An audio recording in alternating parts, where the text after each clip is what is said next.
You're grinding harder than ever in 2025, right? Juggling all the AI tools, hustling nonstop. But somehow, maybe you feel more stuck, more anxious, definitely less fulfilled. Yeah. Here's a thought. Maybe the truth no one's told you. You're not just burned out.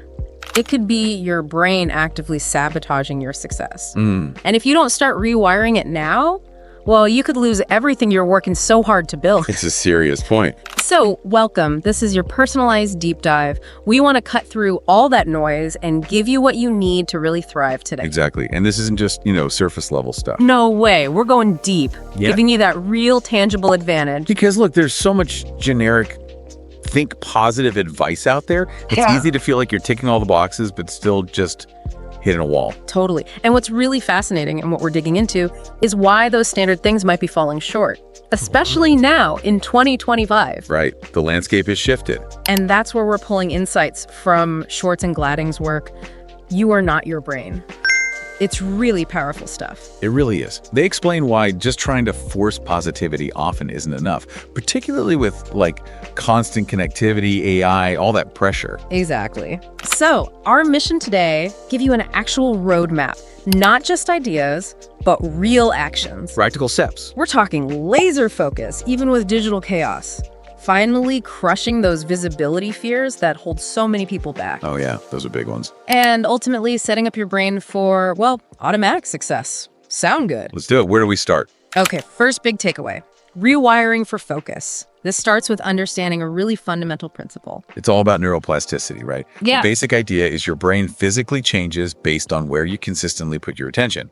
What you focus on literally expands in your neural wiring. So whatever you feed it, basically. Pretty much. And think about 2025. Are you letting that constant stream of notifications, AI summaries, social feeds, are you letting that sculpt your brain? Or are you taking control, consciously deciding what gets your focus? For entrepreneurs, creators, anyone building something, this isn't optional anymore, is it? No, it's critical. The digital overload, the AI-driven distractions, they're literally hijacking our focus circuits if we let them. It's like trying to have a deep conversation in the middle of Times Square. Impossible. So, okay, beyond just try harder to focus, what's the actionable plan? Intentionality is key. That leads us to something we call refocus sprints. Refocus sprints, okay. Yeah, think dedicated 45-minute blocks, pure deep work. And the crucial part, zero digital access. Zero, phone off, Wi-Fi off. Airplane mode is non-negotiable. No notifications, no quick email checks, no just looking something up real quick, just you and the task. Wow, 45 minutes sounds intense when you're used to constant pings. Does that short burst really make a difference? It's about the consistency and the purity of the focus. Think about elite performers, Elon Musk, for example, with his crazy time blocking. Right down to the minute sometime. It's not just scheduling. It's training his brain to lock in, perform under pressure amidst chaos. These sprints are like that. They're mental weightlifting. Building that focus muscle, I like that. Exactly. You build endurance, capacity for depth. Okay, so for you listening right now, think about your biggest goals. That project, that launch. How much dedicated, truly distraction-free time are you giving it each day? Honestly. It's a confronting question sometimes. It really is. Okay, let's shift gears. Takeaway 2, reclaiming your identity. This tackles that inner critic, that voice. Ah, yes, the deceptive brain messages. It's crucial to understand your brain isn't always telling you the truth about yourself. It can send messages that seriously distort your self-worth, your potential. And you layer on 2025 pressures. Creator burnout is real. Fears about AI replacing jobs. It just amplifies that self-doubt, doesn't it? Yeah. Makes it feel more real, more threatening. That little voice saying, you're not good enough. Who are you to do this? You'll probably fail anyway. How do we fight back against that? This is where an identity reframe practice comes in. It's a specific journaling technique. Okay, tell me more. It's a daily thing. You actively write down 3 I am statements. But here's the key. They reflect who you choose to be, not who your anxious brain or past failures might suggest you are. So it's proactive, not just reacting to the negative thought. Precisely. Instead of letting the thought, I always mess up presentations, run the show, you write consciously, I am a clear and confident communicator. You're scripting your desired reality in a way. You're literally programming your brain. Think about someone like Oprah. She's talked about using daily affirmations, intentional identity statements to rise above negativity and doubt. Yeah, she's a great example of that intentionality. It's about choosing who you are, actively. It's like planting the seeds for the identity you want to grow, regardless of the weeds trying to pop up. Okay, listener, take a second. What are 3 core parts of your identity you want to cultivate? Actively, despite the pressures. Worth thinking about, right? All right, takeaway number 3, mental rehearsal for future success. This one sounds almost magical. Hey, it can feel that way, Yeah. but it's grounded in neuroscience. Your brain can activate the same neural pathways just by vividly imagining a successful event as it does when you're actually in that successful event. Seriously, so just thinking about nailing a presentation fires up the same brain bits. To a significant degree, yes.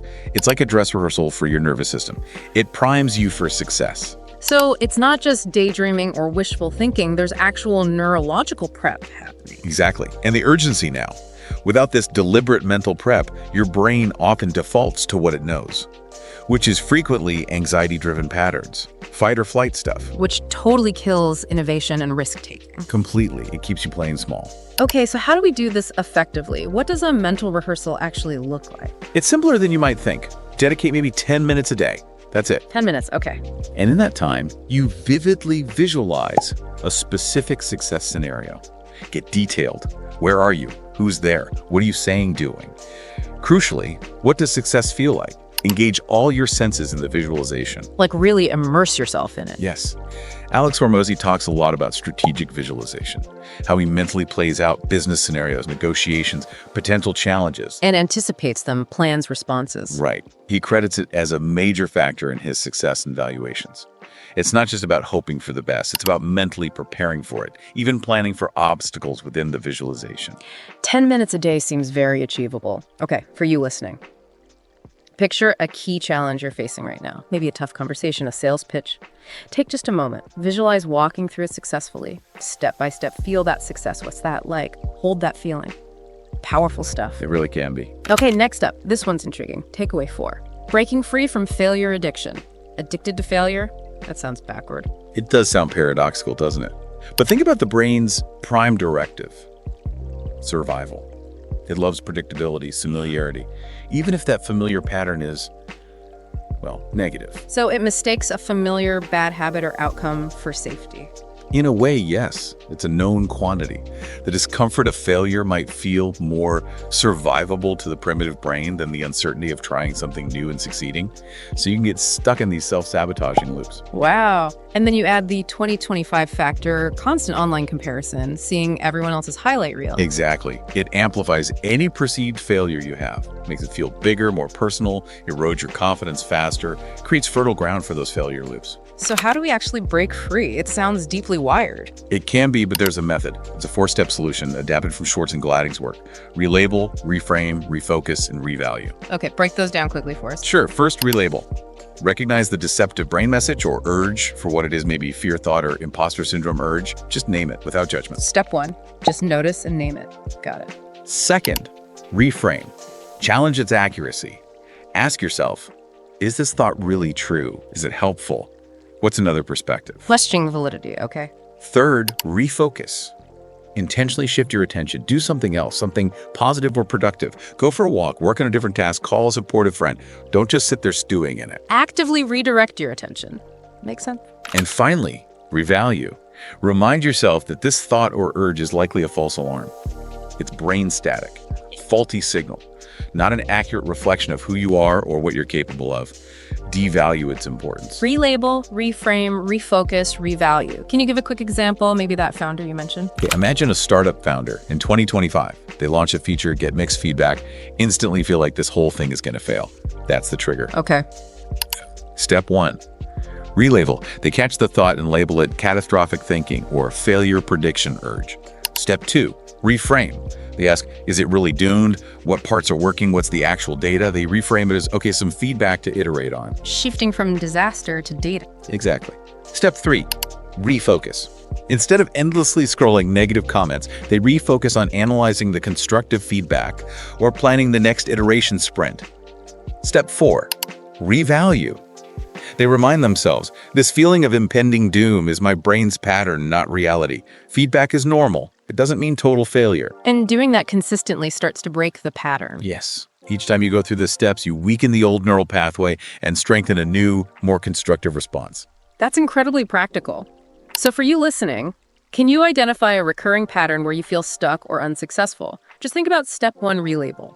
What's the negative thought or urge you can simply name next time it pops up? Just naming it takes away some of its power. Definitely. Okay, final takeaway. Number 5, activating CEO mode for smart decisions. This is all about harnessing the most evolved part of your brain, the frontal lobe, your prefrontal cortex, specifically. That's your executive function center. The bit responsible for rational thought, planning, weighing consequences. Exactly. Value-driven decision-making. And in the hyper-competitive, super-fast, AI-influenced market of 2025, making decisions based purely on emotion or impulse Can be incredibly costly. Yeah, we've all been there. Made a snap judgment under pressure you regret it later. for sure. So we need a way to deliberately engage that rational CEO brain before we act. What's the action plan here? How do we flip that switch? It's surprisingly simple. We call it the CEO pause. Okay. Before making any significant decision or reacting to something stressful, institute a mandatory 60-second pause. Just 1 minute. 60 seconds. What do you do in that minute? Anything that consciously shifts you out of immediate reaction mode and activates the frontal lobe, take a few deep, slow breaths. Focus on your senses. What do you see, hear, feel right now? Maybe physically step away for that minute. Get some distance. Yes. Think about top athletes like LeBron James before a free throw. They have these deliberate routines. Feeling themselves? Yeah. It's a similar idea, a brief, intentional action to engage the higher thinking parts of the brain, to get out of that reactive emotional space before making the critical move. Like building in a deliberate buffer zone between stimulus and response. Precisely. Okay, listener, think about an important decision on your plate right now, or one coming up soon. How could you build in a 60-second CEO pause before you make the call? What would that look like for you? It's a small habit with potentially huge returns. Absolutely. So, wrapping this all up, the core message here is pretty empowering, isn't it? I think so. It boils down to this. Yeah. You're not broken. You're not fundamentally flawed. It's more like your brain's default settings. It's wiring. Yeah. It's just a bit outdated for the sheer intensity and weirdness of 2025. Right. And thriving now. It demands that we become conscious electricians of our own minds. Yeah. We need to actively rewire for resilience, for focus, for innovation. Yeah, stop just reacting to everything being thrown at you. Start reshaping your internal landscape. Don't just react, reshape your brain and really thrive. So, here's a final thought for you to chew on after this. Reflecting on everything we've talked about. What's one small but powerful shift you can commit to making in your daily routine this week? It's one thing to start actively rewiring your brain for more success, more fulfillment. Maybe it's trying those refocused sprints. Maybe it's starting the identity reframe journal. Maybe it's practicing that CEO pause. Consider which principle really hit home for you today. Where's your biggest leverage point right now? And how can you start experimenting? Because exploring these ideas further, trying out these strategies, that's a serious investment in your own self-mastery. Couldn't agree more. It's an ongoing journey, but one that's absolutely worth taking.